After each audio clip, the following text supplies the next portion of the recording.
본문은 에레미야애가입니다. 지금 이제 에레미야애가 이제 묵상 시작을 했잖아요.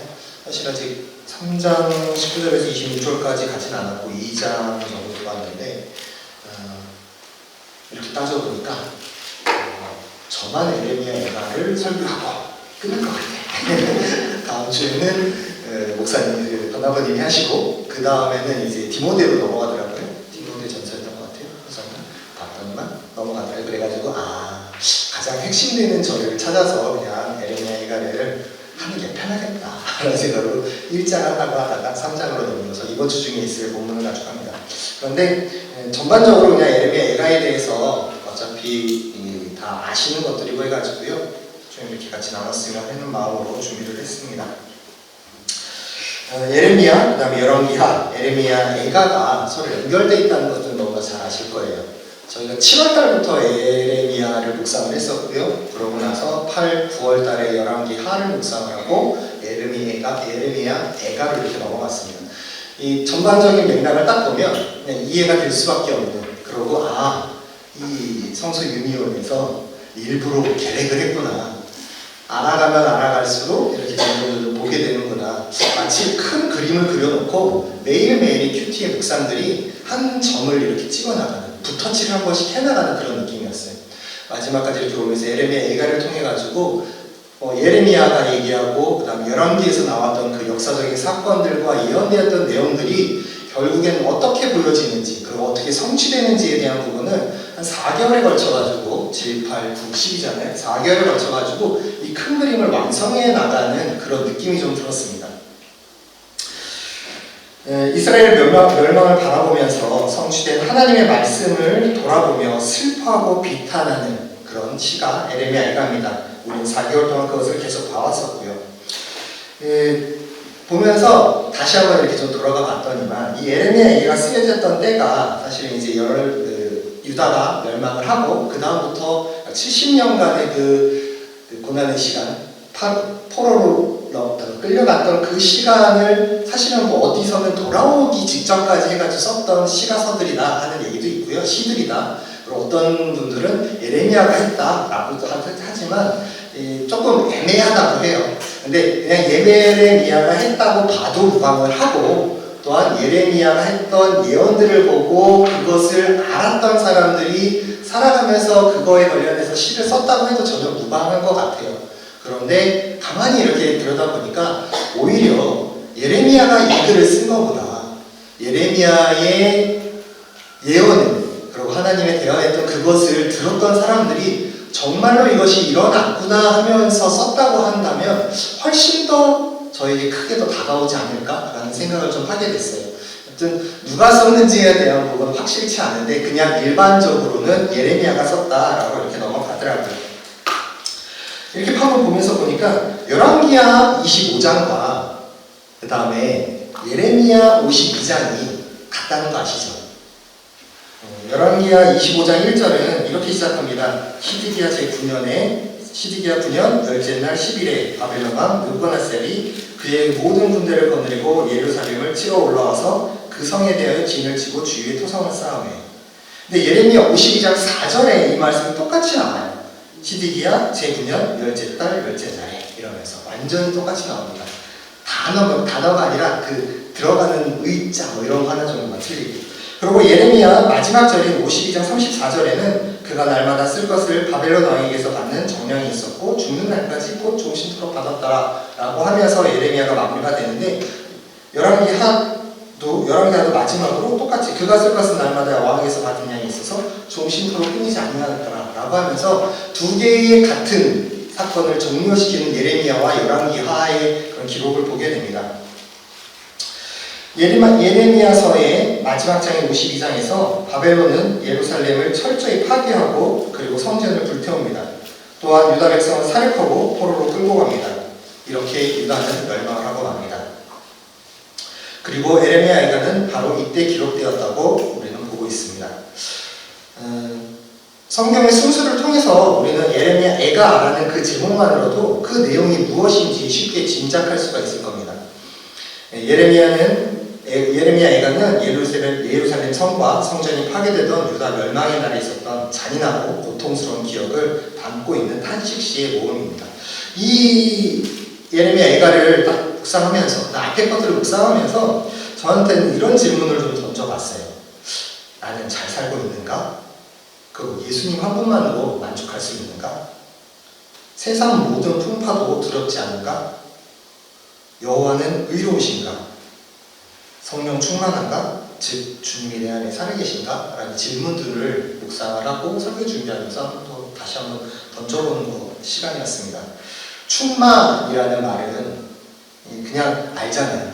근데 보니까 한껏 차서 가득한 게 충만이래요. 가득하게 정말 내가 하나님이 내 안에 충만하신가? 한껏 차가지고 정말 가득한가? 이렇게 보니까 이런 생각도 좀 들고 뭐라고 말하기가 참 어려웠어요. 그러면서 또 하나의 그 찬양이 생각이 났어요. 그래서 여기다 아시는 찬양이에요. CCM이고요. 하나님의 세계라는 찬양 아시잖아요. 잠깐 읽어드릴게요. 참 아름다운 곳이라 주님의 세계는 정말로 내가 나갔고 솔직할 수 있는 곳, 지금이라도 내 의라 말할 수 없는 이곳은 바로 주님의 세계라. 세상은 항상 말하네 그 길이 아니라고, 곱디고 온 길이 있는데 왜 힘들게 사냐고, 단순한 선택조차 내게 버겁기만 한 곳, 그래도 나는 주님만 따르리. 참 아름다워라 주님의 세계는 저 솔로몬의 옷보다 더 고운 백화, 주 찬송하는 저 맑은 새소리, 내 아버지의 지으신 그 솜씨 깊도다. 오 깊도다 오 깊도다. 나는 계속 걸어갑니다. 수없이 넘어져도 사람들의 방언과는 조금 다르다 해도 내가 가는 길이 주가 가르쳐준 길이니 이곳은 바로 주님의 세계라. 나는 하나님의 세계에서 살아가고 있는가? 라는 질문을 또 한 번 저에게 던지는 그런 찬양을 듣는 시간이었어요. 올바른 진단이 있어야 올바른 처방이 나온다는 것은 우리가 다 알고 있습니다. 애가에서 올바른 처방은 3장 중반에 나와 있었던 오늘 읽었던 회복에 대한 소망입니다. 애가는 파괴, 다시 심고 세운다고, 이렇게 파괴하고 다시 심고 세운다, 이것이 주축을 이루고 있습니다.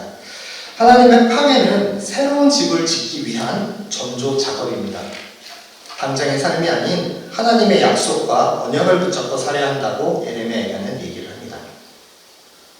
히브리어 원어 성경에는 예레미야의 명칭은 에카라고 해요. 근데 저도 에카, 이게 뭘까? 그러면서 뭐 슬프다 뭐 이렇게 했는데 이게 어떤 단어가 탄식하는 그 저거라고 그러더라고요. 그러니까 어찌하다, 오늘의 어찌하여라고 제목을 잡은 게 이 에카에서 나온 건데, 그냥 어떤 생각을 했냐면 에카 그러면은 아이고 이런 거랑 같이 에카 그러고 시작을 하는 거라는 것 같아요. 그래서 어찌하여 슬픕니다 라고 하면서 에카로 시작하는 말이라고 해요. 그래서 에레미야라고 아까 붙였지만 사실은 히브리어 원어에서는 그냥 에카, 그 탄식에 들어가는 그 소리만을 가지고 이 책을 제목을 한다고 합니다.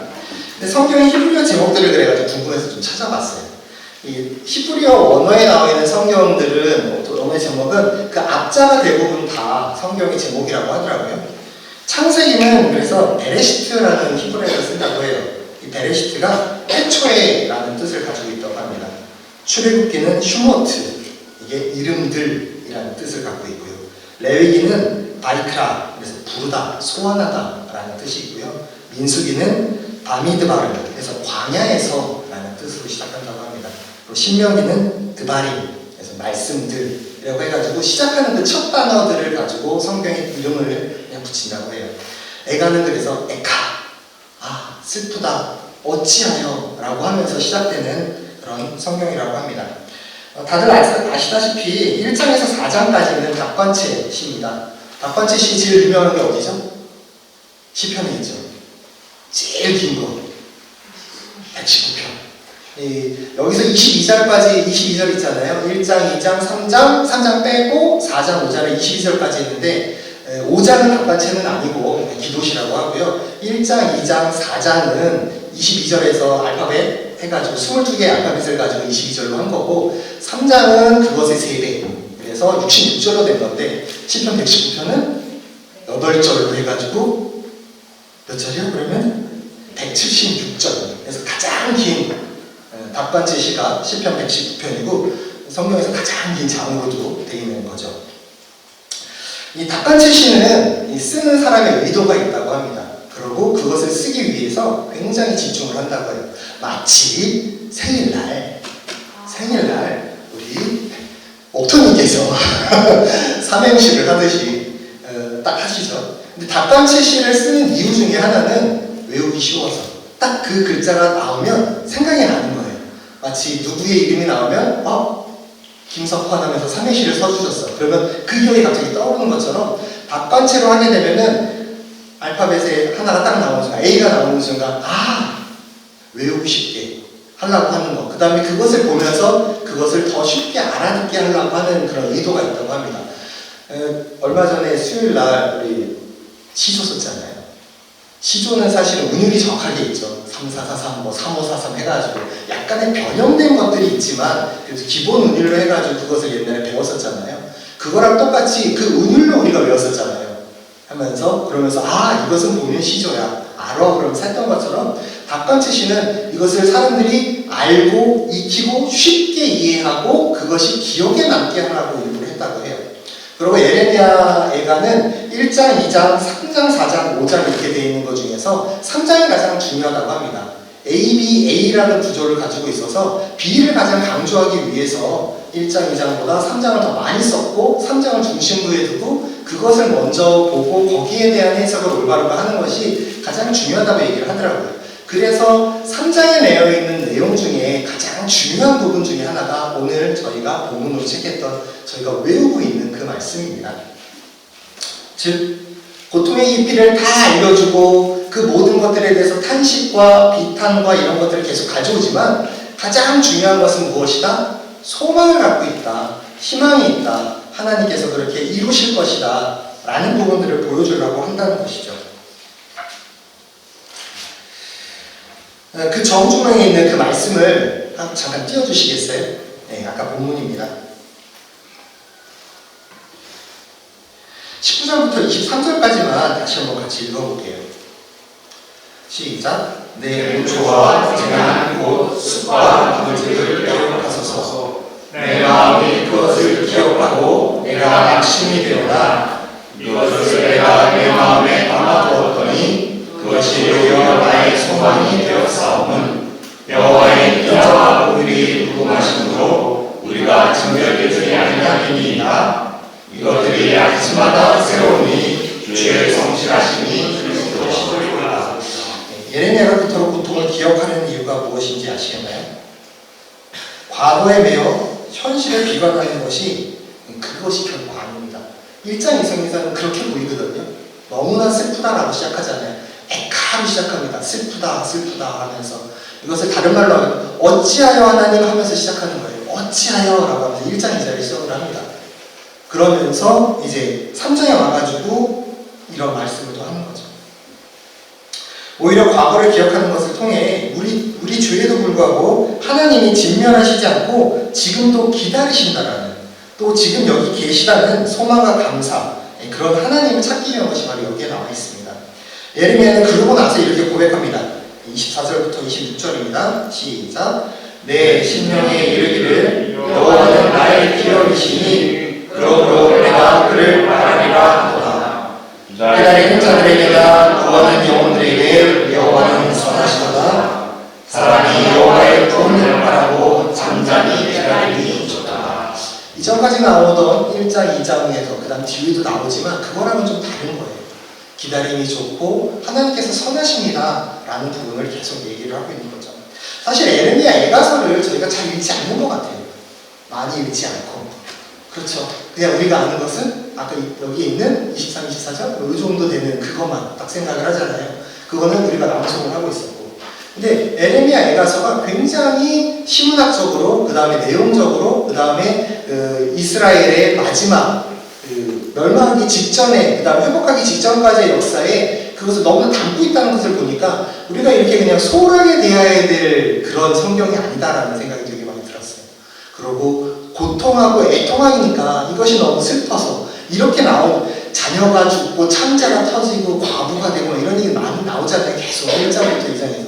이것 때문에 읽기가 쉬워지는데 그러고 너무 힘들어. 이렇게 고통스러워 라는 생각이 드는데 그게 중요한 것이 아니라 하나님께서 그 아픔과 그 기다림, 그 어떤 비통과 이런 것들을 통해서 있었을 때 하나님께서 소망을 주시려고 이것이 너의 끝이 아니야 라는 것을 주시려고 하는 애가라 그러면 우리가 우리의 삶 가운데 계속 읽고 묵상하고 우리의 모습이 어떻게 되어있어야 대한 부분들을 조금 더 이렇게 접근해 나가는 그런 성경이어야 되지 않겠나라는 생각을 했습니다. 우리는 성공, 행복, 칭찬, 기쁨 등 이런 긍정적인 단어를 사실 되게 많이 좋아합니다. 그래서 사람들이 잘못된 그런 걸로 긍정의 힘이라든지 내가 잘 될 거야만 생각하면 정말 잘 된다고 하는 그런 이상한 것이 교회에 들어와서 그것이 진리인 것처럼 그러면서 그렇게 잘 되지 않는 사람들에 대해서는 우리나라뿐만이 아니라 미국에서도 그런 거고 전 세계적으로 잘 되지 않으면 그것은 신앙이 잘못된 거야 라고 얘기하는 그런 유의 것들이 사실 얼마 전만 해도 있었던 거잖아요. 그러면서 자정의 능력을 보여주면서 이게 잘못된 거다라는 얘기가 다시 나오면서 우리의 신앙이 다시금 하나님께 소망을 두고 나가는 부분으로 많이 변했던 것 같아요. 이 긍정적인 단어를 좋아하는 건 어쩔 수 없는 것 같지만 그럼에도 이 긍정적인 단어만을 가지고 살아갈 수 없는 것이 또한 우리인 것 같습니다. 과거의 고통스러운 기억은 되도록 떠올리지 않고 싶어 하지만 애가를 통해서 보면 그 과거의 고통스러운 기억 때문에 사실은 다시금 우리가 희망을 가지고 마지막으로 예수 그리스도라고 하는 부분까지 십자가 사건까지 우리가 연결이 되는 부분이기 때문에 놓을 수 없는 부분인 거죠. 믿음의 주요 또 온전하게 하시는 이인 예수를 바라보자. 그는 그 앞에 있는 기쁨을 위하여 십자가를 참으사 부끄러움을 개의치 아니하시더니 하나님 보좌 우편에 앉으셨느니. 히브리서 12장 2절 말씀입니다. 예수 그리스도의 그 고통을 통해서 우리가 하나님께 다가갈 수 있는 그런 동일한 위치에 있다라는 그 말씀을 해주는 것이죠. 좋고 좋은 게 아니라 힘들고 어렵고 하고 예수 그리스도 그 십자가 그 어려운 길이 결국에는 우리를 하나님께 이끌어간다라는 그것과 일맥상통하는 것 같습니다. 예수님의 십자가는 고통스럽고 추악한 우리 죄와 직면하게 하는 기억의 전시장입니다. 하지만 십자가는 우리의 소망의 전시장이기도 한다는 것은 우리가 너무나 잘 알고 있습니다. 그곳에 우리의 죄를 깨끗하게 하신 예수 그리스도가 계시기 때문이죠. 십자가는 죄와 은혜가 공존하는 곳이며 우리는 그 십자가를 매일 바라보게 되어야 되는 것이 이 신앙인들의 삶입니다. 그것은 우리가 절망적인 죄인이었다는 사실을 기억하는 것이며 동시에 지금 우리는 십자가의 은혜로 살고 있다는 그 감사와 기쁨을 깨닫는 사실이기 때문입니다. 신약에서의 십자가 사건이나 구약에서의 이스라엘의 멸망의 사건이나 결국엔 하나님께서 소망을 주시고 그것을 다시 회복시키시겠다는 그 약속을 동일하게 붙잡을 수 있는 것 같습니다. 에레미야에 가서 1장 1절을 보면은 보실 분들은 보세요. 1장 1절에 보면은 이런 말이 3번이 반복이 돼요. 전에는 그리고 이제는 이라는 말로. 전에는 사람들이 많더니 이제는 어찌 그리 적막하게 앉았는고. 전에는 열국 중에 크던 자가 이제는 과부같이 되었고 전에는 열방 중에 공주였던 자가 이제는 강제 노동을 하는 자가 되었더라. 전과 이제를 계속 반복을 하면서 예전 것을 돌아보면서 사람들이 거기에 머물러 있지 말라고 하는 얘기도 하는 것 같아요. 좀 과거만 생각하면서 그러고 있을 거야. 지금의 삶은 이래 라고 하는데 이게 4장에 가면 조금 더 확대가 돼요. 4장은 그래서 전에는과 이제는이 더 많이 나옵니다. 전에 사람들이 많았고 열국 중에 크던 자였고 열방 중에 공주였던 것이 너무나 당연하다고 생각을 했습니다. 그래서 그것만을 바라보면서 내가 전에는 이렇게 살았지, 전에는 이렇게 살았지 라는.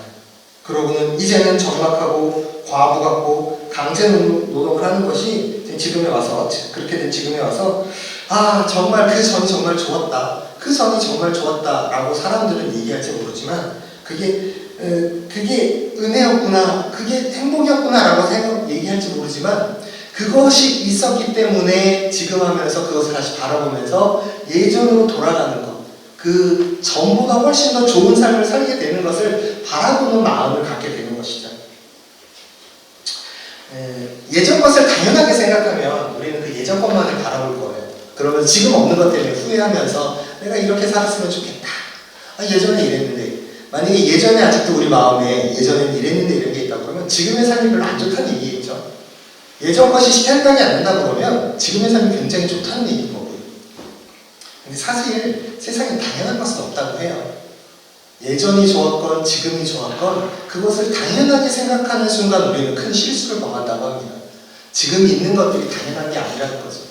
지금 있는 것들, 그리고 예전에 있었던 것들, 앞으로 있을 것들도 당연한 것은 아무것도 없고 모든 것이 다 하나님의 은혜다라는 마음으로 우리는 살아가야 될 것 같습니다. 그 당연한 것이 아니라 감사다라는 마음으로 살아가야 되는 것이죠. 그렇게 됐을 때, 그 감사가 됐었을 때, 전에는 이라고 말하는 한탄의 소리가 아니라 전에도 이랬고 지금도 이렇고 앞으로도 이럴 그 감사가 연결되는 말로 변할 수 있을 것 같아요. 예레미야가 그렇게 외쳤던 하나님의 약속의 날, 하나님이 온다 했던 바로 그 날이 와버린 것입니다. 예레미야의 가슴에. 그날은 누가 계획하셨죠? 하나님이 계획하셨어요. 바벨론이 계획해서 온 것도 아니고 하나님이 계획해서 오신 것입니다. 하나님의 말씀이 이루어진 날입니다. 그것이 바로 심판의 날이었습니다. 근데 그 진노의 날이라고 말하는 이 바벨론의 포로가 됐던 날이 왜 진노의 날이었을까요? 우리가 만망해서 많은 사람들이 끌려가서 노예로 전락해서 고통스러워서 그럴 수도 있을 것 같아요. 그런데 진정한 진노의 날이 왜 진노의 날이었을까요? 만약에 이것이 진정한 진노의 날이 되는 이유는 하나님께 예배드리지 못하는 날이었기 때문이었던 것 같아요. 끌려가도 이 가운데서 뭐가 나왔죠? 다니엘이 나오고 하나님을 바라보는 자들이 나오고 결국에는 하나님께서 다시 회복하시는, 그렇다 그러면 이것은 진노의 날이 아니라 다시금 하나님께 돌아올 수 있는 날이 되는 거죠.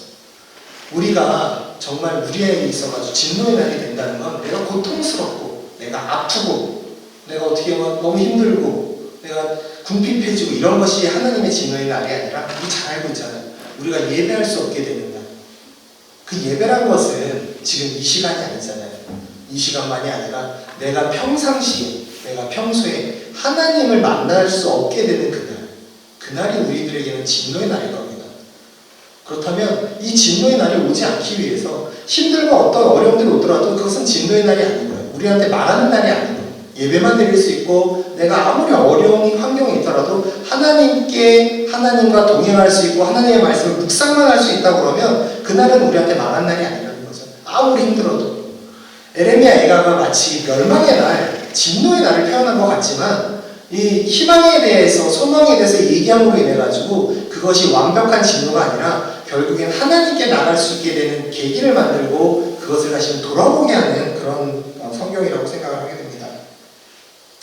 우리 일상이 더 이상 예배가 없는 그날이 온다 그러면 우리는 어떨까요? 우리가 예배를 떠나는 그날이 온다 그러면 우리는 어떻게 될까요? 조금 더 앞으로 나가서 조금 더 넓게 보면 예배에 감격이 없는 그날이 된다 그러면 그것이 우리에게 진노의 날이 아닐까요? 그리고 예배가 형식만 남게 되면 그것 또한 그날 진노의 날이 되는 게 아닐까요? 우리 안에 예배의 감격과 예배의 충만과 그리고 예배의 형식이 남지 않는 예배의 진정이 남는 그런 날이 되기를 계속 이어지기를 바랍니다. 예레미야 예배 중에서 가장 많이 읽히는 게 몇 장이라고요? 3장입니다. 3장은 여호와의 분노의 배로 말미암아 고난당한 자는 나로다 라고 하면서 1절을 시작을 해요. 사실 1, 2, 3, 4, 5장이 다 따로따로 시작을 합니다. 완벽하게 독립적으로 연결되지 않잖아요. 시편 시다 보니까 완전히 시편처럼 독립이 되어 있습니다. 그러다 보니까 이 여호와의 분노의 배로 말미암아 고난당하는 자는 나로다 라고 시작하는 이 3장 1절을 보면서 여호와의 분노의 배로 말미암아 고난당하는 자는 나로다. 하나님과 나의 관계에 대해서 계속 얘기를 해요. 그리고 이 관계가 너무나 중요하기 때문에 여호와께서 매를 들어주신다라는 거예요. 매는 어쩔 때 든다? 요즘 선생님들이 그냥도 막 때린대지만 원래 부모의 매는 그러잖아요. 사랑에 의해서 나온다고. 잘 되기를 바라는 마음. 3장 1절에서 나오는 이 말이 하나님께서 아직 나를 사랑하신다. 하나님께서 나를 고난을 주시는데 이게 그냥 오는 고난이 아니다. 라고 하면서 시작이 된다는 거죠. 하나님은 나에게 관심이 있고 나에게 계획을 가지고 계시고 회복되는 것도 결국 누구다? 나다 라는 것을 이 앞에 있는 구절을 통해서 알게 됩니다. 아수르도 바벨론도 페르시아도 로마도 다 망했습니다. 하지만 여기서 나는 망하지 않는다. 나는 하나님께서 관심을 가지고 계시고 힘들고 어렵지만 그리고 그 고통이 있지만 나는 망하지 않는다. 이것은 하나님의 사랑이다 라고 애가를 통해서 얘기를 해줍니다. 하나님께서 내를 드는 건 살리려고 하시는 거니까요. 아까 잠깐 읽었던 3장 19절 20절에 보면 기억하소서라는 얘기를 해요. 19절에 내 고초와 재난 곧 쑥과 담즙을 기억하소서. 하나님한테 부르짖으면서 소망을 하나님 잊지만 말아주세요. 기억해주세요. 나를 잊지만 말아주셨으면 좋겠어요 라고 하면서 하나님도 기억하시고 하나님 뭐라고 그 뒤부터 나도 하나님을 기억하겠습니다 라고 얘기가 나오는 거죠. 서로 기억합시다. 하나님 기억해주세요. 나도 기억할 테니까. 하나님 그 고난을 그 고통을 내가 기억합니다. 근데 그 고통이 무엇 때문에 왔는지 하나님 아시죠? 저도 그것을 기억하면서 하나님께 다시 돌아가겠습니다. 하나님 나에게 매를 드시지만 벌을 주시지만 하나님 저를 사랑하시죠? 나의 고난을 하나님께서 책임져 주실 것이죠? 회복시켜 주실 것이죠? 라고 하면서 그 고난을 기억해 달라고. 이 고난을 기억하다의 그 히브리어가 자카르라고 하더라고요. 자카르는 그런데 그냥 머릿속으로 기억하는 게 아니라 행위까지 동반된 기억함을 얘기한다고 합니다.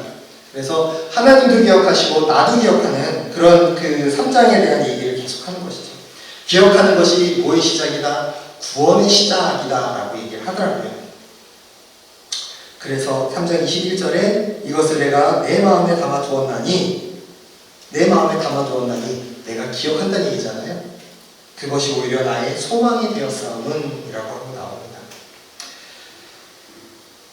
계속 돌이켜 생각하고 또 생각해 보니까 하나님 이 순간들이 나에게 소망이 되었습니다 라고 말하는 애가의 모습입니다. 이것이 우리가 고난을 바라보는 방법이 되어야 될 것입니다. 고난은 고난으로 끝나지 않습니다. 고난은 반드시 하나님이 나를 기억하는 도구가 되고 나도 하나님을 기억하고 회개하며 하나님의 은총 가운데로 걸어가는 길이 됩니다. 그래서 고난은 뭐라고 하죠? 숨겨진 하나님의 축복이라고 얘기를 하잖아요.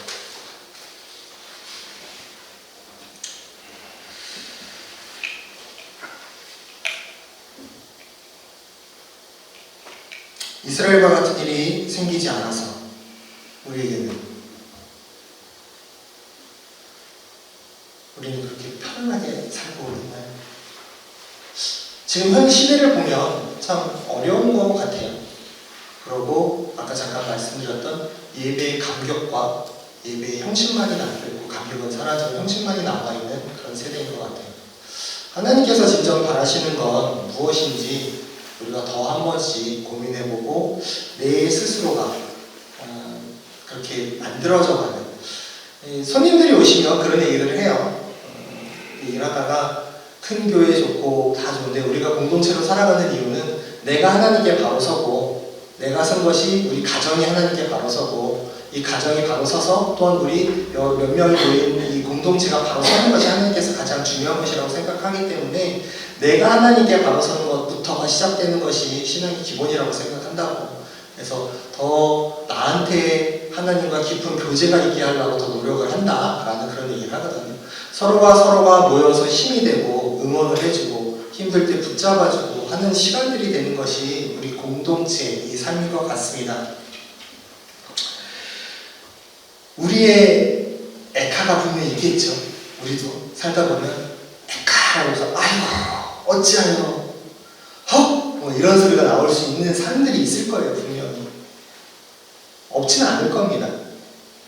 그런데 나라가 망했기 때문에 나오는 그런 탄식의 소리가 아니라 나라가 망했음에도 아무도 하나님을 찾지 않을 것 같은 그것을 탄식하는, 내가 힘든데 하나님을 찾지 않아가지고 하는 에카가 아니라 하나님을 찾고자 하는 에카. 하나님 하면서 슬프다가 나 정말 슬퍼요가 아니라 하나님 하면서 그 하나님께 슬픔을 얘기하는 그런 고통의 슬픔의 에카라고 한다 그러면 우리들은 언제든지 낼 수 있을 것 같아요.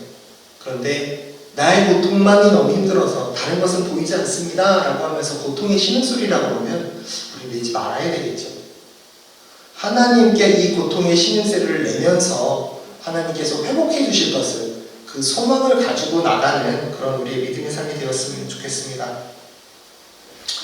그리하여 하나님께 나아가기 위해 탄식하고 어려운 가운데 하나님을 위해 탄식하고 하나님만이 우리의 모든 상황을 아시고 가장 좋은 방법으로 모든 것을 해결해 주실 수 있다는 것을 알기에 그렇게 탄식하는 그런 우리가 되었으면 좋겠습니다.